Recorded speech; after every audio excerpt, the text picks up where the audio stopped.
So in this video, we will talk about the different types of hypothesis testing.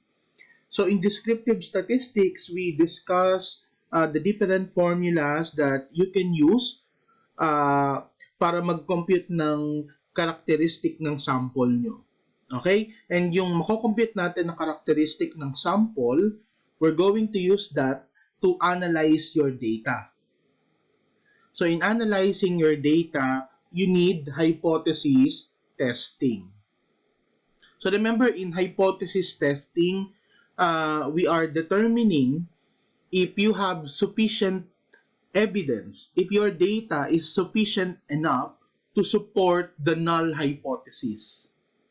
In other words, ito yung magiging procedure natin in solving or in answering your research question.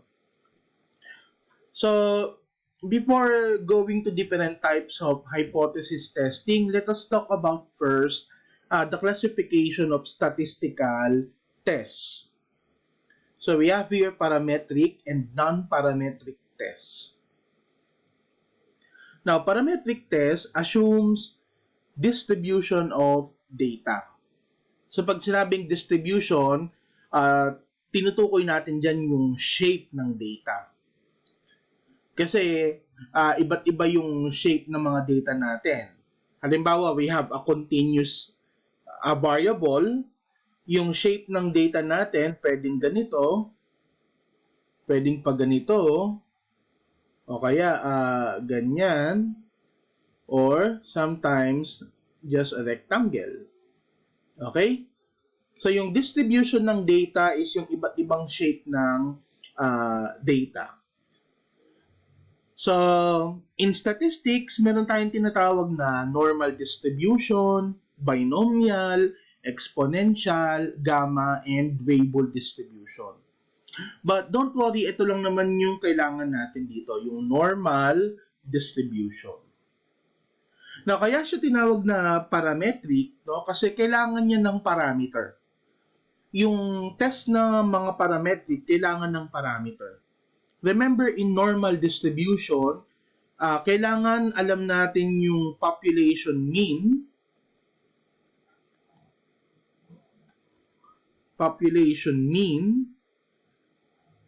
and population standard deviation.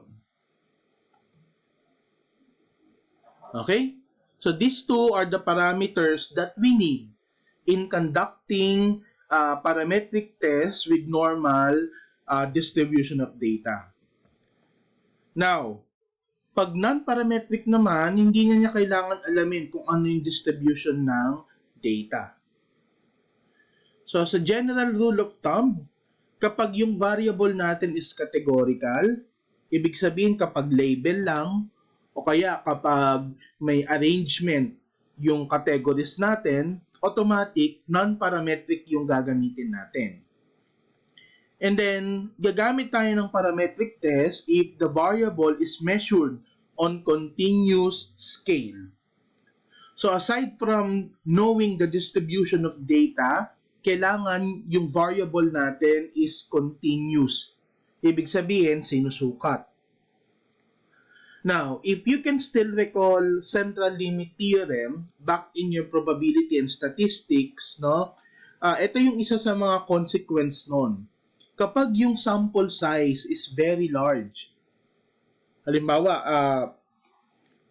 1,000 o kaya 100 na yung sample nyo, then you can use parametric test. Okay? Kapag sobrang dami na ng sample nyo, pwede na kayong gumamit ng parametric test. Now, parametric tests are more powerful because yung non-parametric test, it requires less information. Remember, sa parametric test, gagamit tayo ng parameters. And parameters are characteristic of population. So, kung ano man yung maging conclusion mo using parametric test, meron kang basihan from the population. Kaya mas powerful siya. Now, Non-parametric tests are more robust. Ibig sabihin, mas marami siyang application sa research. Mas malawak yung pwede niyong paggamitan sa research. Okay? Next, we have different types of groupings of data. So first, we have independent samples. When you say independent samples, these are sets of data came from separate groups of respondents.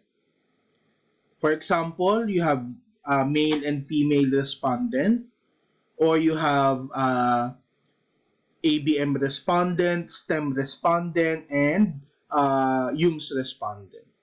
Okay? Those are independent samples. Next, we have paired samples, or sometimes it is also called related groups. So in paired samples, yung sample natin came from one group of respondent lang, but different point in time. Okay? Isang sample, pero dalawang beses mo sila sinukat. Merong before and after, o kaya pre-test and post-test.